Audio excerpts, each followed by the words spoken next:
நம்ம எல்லாருக்குமே BE ratio பார்த்து தான் ஸ்டாக்ஸ் வாங்கணும்னு சொல்லி கொடுத்துருப்பாங்க. சில பேர் இந்த பிஇ ரேஷியோ மட்டும் ஃபில்டர் பண்ணி கம்மி பிஇ ரேஷியோ இருக்கிற ஸ்டாக்ஸா வாங்குவீங்க. பார்க்க லாஜிக்கலா கரெக்டா இருக்கிற மாதிரி தெரியுதுல்ல? இல்ல. இந்த வாழைப்பழம் வாங்குற மாதிரி தான் ஸ்டாக் வாங்குறதுமே.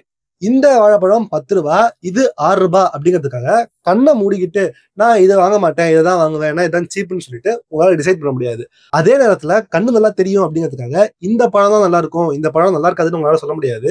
காரணம், இது வெளியில கருப்பா இருந்தாலும் உள்ள நல்லா இருக்கலாம், இது வெளியில நல்லா இருந்தாலும் உள்ள அடிபட்டு போயிருக்கலாம். ஸோ ஆக்சுவலா ஒரு கம்பெனியோட பேலன்ஸ் ஷீட்டை ஃபுல்லா படிச்சு பார்த்துட்டு எல்லா வேல்யூஷனையும் பார்த்து தான் நம்ம வாங்கணும். ஆனா நிறைய பேர் பண்ற தப்பு என்ன? பிஇ ரேஷியோ மட்டும் பார்த்து கண்ணை மூடிட்டு ஸ்டாக் வாங்குறது. இந்த மாதிரி நானும் கண்ணை மூடிட்டு ஸ்டாக் வாங்கி பல இடத்துல காசு விட்டுருக்கேன். நிறைய பேர் இதே மிஸ்டேக் பண்றதுக்கு வாய்ப்பு இருக்கு. இன்னைக்கு நம்மளோட கண்ணில் கட்டிருக்கிறத தூக்கி போட்டுட்டு பிஇ ரேஷியோ மட்டும் பார்க்காம வேற எதெல்லாம் பார்த்து ஒரு ஸ்டாக் வாங்கணும் அப்படிங்கிறத பார்க்க போறோம். வேல்யூவேஷனுக்கு பிஇ ரேஷியோவை பார்க்காதீங்கன்னு நான் சொல்ல வரல. பிஇ ரேஷியோவை தாண்டி இதெல்லாமும் பார்த்தாதான் உங்களால ப்ராப்பரா அனலைஸ் பண்ண முடியுங்கிறது தான் இந்த வீடியோட கான்செப்ட். ஸோ பிஇயை தாண்டி இருக்கக்கூடிய ரியாலிட்டியை பார்க்கலாம். நான் Vignesh, this is finance we value your time. PE ratio அப்படின்னா பேர்ல இருக்கிற மாதிரியே பிரைஸ் டு ஏர்னிங்ஸ் ரேஷியோ. இங்க ஏர்னிங்ஸ் சொல்லக்கூடியது ரெவன்யூ மைனஸ் காஸ்ட். இங்க காஸ்ட்ல நீங்க கடன் நடத்துறீங்க அப்படின்னா அங்க கொடுக்கக்கூடிய சேலரி, ரா மெட்டீரியல் காஸ்ட் எல்லாமே வந்துடும். ரெவன்யூங்கிறது மொத்தமா நீங்க 10 ரூபாய் சம்பாதிக்கிறீங்க அப்படின்னா அதுதான் ரெவன்யூ. ஸோ உங்களுடைய 10 ரூபாய் ரெவன்யூ மைனஸ் 8 ரூபாய்க்கு உங்களுடைய செலவுகள் போக 2 ரூபா உங்கள்கிட்ட பாக்கி இருக்கும்ல, இந்த 2 ரூபா தான் ப்ராஃபிட். இந்த ப்ராஃபிட் தான் இங்க ஏர்னிங்ஸ் குறிப்பிடுறாங்க. பிரைஸ்ன்னு சொல்றது அந்த மார்க்கெட்ல இருக்கக்கூடிய அந்த ஸ்டாக்கோட பிரைஸ். ஸோ இப்போ இருக்கிற பிரைஸுக்கும் அதோடைய ஏர்னிங்ஸ் எவ்வளவு ப்ராஃபிட் இருக்குங்கிறதையும் டிவைட் பண்ணி வரக்கூடியது தான் இந்த பிஇ ரேஷியோ. ஸோ பேசிக்கா 2 ரூபாய் ப்ராஃபிட் தரக்கூடிய ஒரு ஸ்டாக்குக்கு 20 டைம்ஸ் பிஇ ரேஷியோ இருக்கு அப்படின்னா 20 மடங்கு அதிகமான ரேட் கொடுத்து நீங்க இந்த ஸ்டாக் வாங்கிட்டு இருக்கீங்கன்னு அர்த்தம். ஸோ அகைன் 20 மடங்குங்கிறத சாதாரணமா எடுத்துக்காதீங்க, இது 20% கிடையாது. 20 மடங்கு அதிகமான வேல்யூவேஷன் கொடுத்து தான் நீங்க ஒரு ஸ்டாக் வாங்குறீங்க. அண்ட் இந்த 20ங்கிறதே நம்ம ரொம்ப சீப்பான பிஇ ரேஷியோ தான் சொல்றோம். காரணம் என்ன? ஸ்டாக் மார்க்கெட் எப்பவுமே ஃபியூச்சரிஸ்டிக்கா தான் திங்க் பண்ணும். இன்னைக்கு 2 ரூபா சம்பாதிக்கிறாங்க அப்படின்னா நாளைக்கு 10 ரூபா சம்பாதிப்பாங்க அப்படிங்கிற ஐடியால அந்த ஸ்டாக்குக்கு இப்பவே அதிகமான வேல்யூவேஷன் கொடுத்து மார்க்கெட்ல ஸ்டாக்ஸ் வாங்குவாங்க. ஸோ வேல்யூவேஷன்ங்கிறது எப்பவுமே கம்மியா இருக்காது அப்படின்னாலும் வெறும் பிஇ ரேஷியோ மட்டும் நம்மளால நம்ப முடியாது. இதுக்கு ஒரு ஈஸியான எக்ஸாம்பிள் காட்டணும்னா, ஒரு கம்பெனி நினைச்சா அவங்களுடைய பிஇ ரேஷியோவை மேனிபுலேட் பண்ணி அதிகமாவோ இல்லை கம்மியாவோ காட்ட முடியும். எப்படி? ஃபார் எக்ஸாம்பிள் இப்ப ஐடிசி கம்பெனியை இங்க எடுத்துக்கலாம். இங்க ஐடிசி மேனிபுலேட் பண்ணாங்கன்னு நான் சொல்ல வரல, எக்ஸாம்பிளுக்காக சொல்றேன். ஐடிசியோட ஐடிசி ஹோட்டல்ஸுங்கிறத தனியாக ஸ்பிளிட் பண்ணி ஸ்டாக் மார்க்கெட்ல லிஸ்ட் பண்ணாங்க. ஸோ இப்போ இது வந்து அப்போ நிறைய காசு அவங்களுக்கு உள்ள வந்திருக்கும். கரெக்டா? இந்த காசு எல்லாத்தையுமே அவங்க பேலன்ஸ் ஷீட்ல போடும்போது ப்ராஃபிட்டை தான் காமிச்சிருப்பாங்க. இப்போ இந்த ப்ராஃபிட்டை பார்த்தோன்னே பிஇ ரேஷியோ பயங்கரமா குறைஞ்சிடும். ஏன்னா அவங்களுடைய ஏர்னிங்ஸ் அதிகமாயிடுச்சு, பிரைஸ் சேம்ல தான் இருக்கு. ஸோ நீங்க என்ன நினைச்சுப்பீங்க? ஆஹா, ஐடிசியோட பிஇ ரேஷியோ கம்மியாச்சுன்னு நினைச்சிப்பீங்க. ஆனா அது ஜஸ்ட் ஒரு குவார்ட்டருக்கு மட்டும்தான். அடுத்த குவார்ட்டர் அதே அளவுக்கு ப்ராஃபிட் வராது. ஸோ அப்போ உங்களுக்கு அந்த ப்ராஃபிட் அடி வாங்கும் போது பிஇ ரேஷியோ மறுபடியும் அதிகமாயிடும். ஸோ இவ்வளவு ஈஸியா மேனிபுலேட் பண்ணக்கூடிய பிஇ ரேஷியோ மட்டும் நம்ப கூடாதுங்கிறதுக்கு இது ஒரு முக்கியமான எக்ஸாம்பிள். ரெண்டாவது, பிஇ ரேஷியோல இருக்கிற மிகப்பெரிய ப்ராப்ளம் என்னன்னு பார்த்தீங்கன்னா, குவாலிட்டி ஆஃப் ஏர்னிங்ஸ் என்ன அப்படிங்கறது காட்டாது. இப்ப ஒரு கம்பெனி அவங்களுடைய ஏர்னிங்ஸை ரொம்ப கஷ்டப்பட்டு, இப்போ ஜொமேட்டோ மாதிரியான கம்பெனி தான் பாத்தீங்கன்னா காஸ்ட்டை பயங்கரமா கட் பண்ணி ஒரு ப்ராஃபிட் காமிச்சிருவாங்க. அதுக்காக அது குவாலிட்டியான ப்ராஃபிட்னு சொல்ல முடியாது. அது ரொம்ப காஸ்ட் கட்டிங்ல தான் நடந்திருக்கே தவிர ஆக்சுவலான ப்ராஃபிட்டே கிடையாது. மூணாவது, அந்த கம்பெனியோட ஃபியூச்சர் ஏர்னிங்ஸை பிஇ ரேஷியோ கணக்கில் எடுத்துக்காது. இன்னைக்கு 2 ரூபாய் சம்பாதிக்கிறதுக்காக நாளைக்கு அது 1 ரூபாயும் சம்பாதிக்கலாம், 3 ரூபாயும் சம்பாதிக்கலாம். அதையும் பிஇ ரேஷியோல பார்க்க முடியாதுங்கிறப்ப இது எல்லாத்துக்கும் என்ன சொல்யூஷன்ங்கிறத போக போக பார்க்கலாம். இப்ப இந்த சார்ட்டை பாருங்களேன், இது ஒரு பிஇ ரேஷியோ சார்ட். இங்க மேக்ஸிமம் பிஇ ரேஷியோவே 17 வரைக்கும் தான் போயிருக்கு. 17ங்கிறது நிறைய பேருக்கு அண்டர் வேல்யூடான பிஇ ரேஷியோவா தெரியலாம். பட் இந்த கம்பெனிக்கு அப்படி கிடையாது. ஏன்னா மேக்ஸிமமே 17 தான். அப்ப 11ங்கிற பிஇ ரேஷியோ இன்னும் கம்மியா இருக்கு. ஆனா 11.2ல 2018 இந்த ஸ்டாக் இருந்தப்ப கம்மியான பிஇ ரேஷியோ நினைச்சு நீங்க வாங்கியிருந்தாலும் பிரைஸ் சார்ட்டுக்குள்ள போய் பாத்தீங்க அப்படின்னா அந்த ஸ்டாக் அங்கதான் ஒரு பெரிய கிராஷ் நோக்கி போயிட்டு இருந்திருக்கு அப்படிங்கிறது நமக்கு தெரியுது. இப்ப நான் உங்களுக்கு ஸ்டார்டிங் ஒரு சார்ட் காமிச்சேன்ல, அந்த ஸ்டாக் என்னன்னு தெரிஞ்சுச்சுன்னா கீழே கமெண்ட் பண்ணுங்க, எவ்வளவு பேர் கரெக்டா சொல்றீங்கன்னு பார்க்கலாம். சோ வெறும் பிஇ ரேஷியோ நம்பி யாராவது ஒருத்தர் இந்த டைம்ல அந்த ஸ்டாக்ல இன்வெஸ்ட் பண்ணியிருந்தாங்க அப்படின்னா வாங்கின அடியில திருப்பி ஸ்டாக் மார்க்கெட் பக்கமே வந்திருக்க மாட்டாங்கிறது ரியாலிட்டி. ஆனா நம்ம சேனலுக்கு இந்த மாதிரி பிரச்சனை எதுவுமே இல்ல. வியூவர்ஸ் திருப்பி வந்து நம்ம வீடியோ பார்த்துட்டு தான் இருக்காங்க. ஆனா என்ன, சப்ஸ்கிரைப் மட்டும் தான் பண்ண மாட்டாங்க. 80% ஆஃப் வியூவர்ஸ் சப்ஸ்கிரைப் பண்ணாம வீடியோ பாக்குறாங்கன்னு தான் யூடியூபே சொல்லுது. ஸோ இப்பவே சப்ஸ்கிரைப் பண்ணுங்க. ஆல்ரெடி சப்ஸ்கிரைப் பண்ணுவாங்க, லைக் பண்ணிட்டு இந்த வீடியோ பாருங்க. ஸோ தட் மற்றவங்களுக்குமே இந்த வீடியோ போய் சேரட்டும்.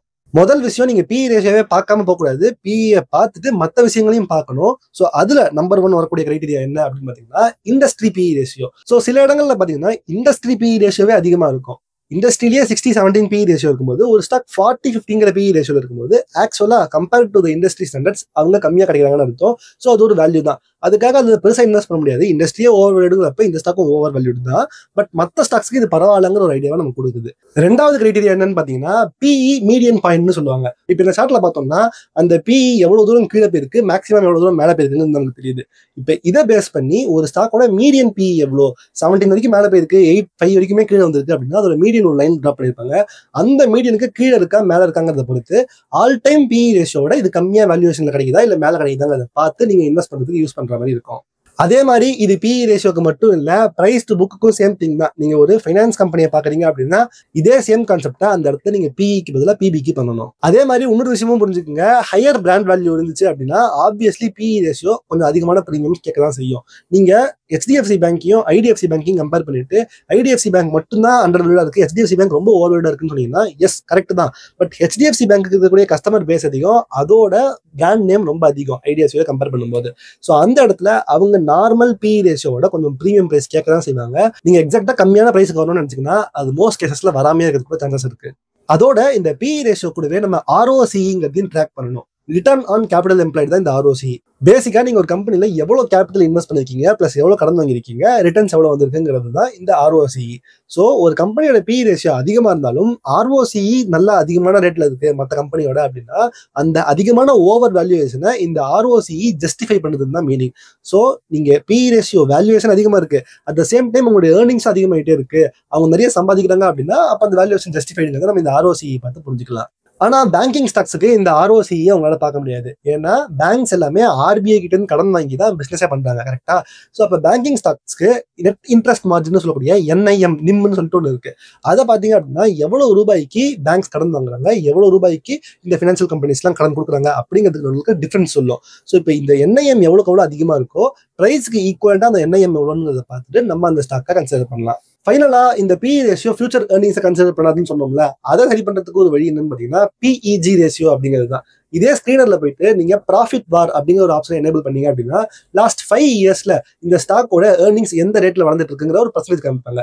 இந்த பர்சன்டேஜை பிஇ ரேஷியோட நீங்க டிவைட் பண்ணி பார்க்கும்போது உங்களுக்கு PEG ரேஷியோ கிடைக்கும். பேசிக்கா இது என்ன சொல்லுது அப்படின்னா லாஸ்ட் 5 வருஷத்துல இந்த கம்பெனி 10% ப்ராஃபிட் மேக் பண்ணிருக்கு அப்படின்னா அடுத்த 5 வருஷத்துல எவ்வளவு ப்ராஃபிட் மேக் பண்ணும், அதுக்கு ஏற்ற மாதிரி பிஇ ரேஷியோவை அட்ஜஸ்ட் பண்ணி தான் இந்த PEG ரேஷியோ வருது. ஸோ இதை எவ்வளவு கம்மியா இருக்கோ அண்டர் வேல்யூடா இருக்கோ அதை பார்த்து தான் நீங்க இந்த பிஇ ரேஷியோட ஒரு செகண்ட் ஸ்டெப்பை எடுத்துட்டு போகலாம். ஸோ நெக்ஸ்ட் டைம் நீங்க ஒரு ஸ்டாக்ல இன்வெஸ்ட் பண்ணும்போது கான்ஃபிடென்ட்டா இன்வெஸ்ட் பண்ணுங்க. பிஇ ரேஷியோ மட்டும் நம்பி இல்லாம உங்க கண்ணுல கட்டி தூக்கி போட்டுட்டு எல்லா டீடைல்ஸையும் பார்த்துட்டு இன்வெஸ்ட் பண்ணுங்க. ஹோப் இந்த வீடியோ உங்களை ஒரு பெட்டர் இன்வெஸ்டரா மாத்திருக்கும்னு நான் நம்புறேன். இதே மாதிரி நிறைய வீடியோஸ் பண்ணணும்னு நினைச்சீங்கன்னா நம்ம சேனலை சப்ஸ்கிரைப் பண்ணிக்கோங்க. அதே மாதிரி இது ஜஸ்ட் ஒரு ட்ரேடர் மட்டும் தான். இந்த பிஇ ரேஷியோ தாண்டி ப்ரொமோட்டர் அனாலிசிஸ் எப்படி பண்ணணும், மற்ற ஸ்கிரீனில் இருக்கிற இந்த பிரைஸ் டு சேல்ஸ் ரேஷியோ இந்த மாதிரி பல விஷயங்கள் எப்படி பார்க்கணும் அப்படிங்கிறதுனா நம்ம சேனல்லையே டேரக்டா எனக்கும் உங்களுக்கு ஒரு 1-to-1 கான்வர்சேஷன்ல நான் சொல்லி கொடுத்துட்டு இருக்கேன். இது ஏதோ ரெக்கார்டட் கிளாஸோ மாஸ்டர் கிளாஸோ கிடையாது. நீங்களும் நானும் டேரக்டா மீட் பண்ணி நான் உங்களுக்கு சொல்லி தர போறேன். உடனே நீங்க செபி ரெஜிஸ்டர்ட் அட்வைசரான்னு கேட்காதீங்க. இது ஜஸ்ட் நான் எப்படி அனலைஸ் பண்றேங்கிறத உங்களுக்கு சொல்லி தரக்கூடிய ஒரு எஜுகேஷனல் கண்டென்ட் மட்டும் தான். நம்ம டைரக்டா பேசிக்கும் போது உங்களோட டவுட்ஸ் எல்லாமே நான் டைரக்டா கிளியர் பண்ண முடியும். அண்ட் இதோட ஃபீ ரொம்பவே கம்மியா தான் இருக்கும். டீடைல்ஸ் வேணும்னு நினைச்சீங்கன்னா கீழே கமெண்ட் பண்ணுங்க, நானே உங்களுக்கு ஃபீ டீடைல்ஸ் மொத்தமா அனுப்புறேன். இந்த வீடியோ உங்களுக்கு யூஸ்ஃபுல்லா இருக்கும் அப்படிங்கிறத நான் நம்புறேன். அதே மாதிரி இந்த கவர்மெண்ட் ஸ்டாக்ஸ்லாம் நிறைய பேர் பிஇ ரேஷியோ நல்லா கம்மியா இருந்தாலுமே இன்வெஸ்ட் பண்ண மாட்டாங்க. அது ஏன்னு தெரிஞ்சுக்கணும் அப்படின்னா இந்த வீடியோ செக் பண்ணி பாருங்க. நான் அந்த வீடியோல உங்களுக்கு வெயிட் பண்றேன். Have a great day. Vignesh.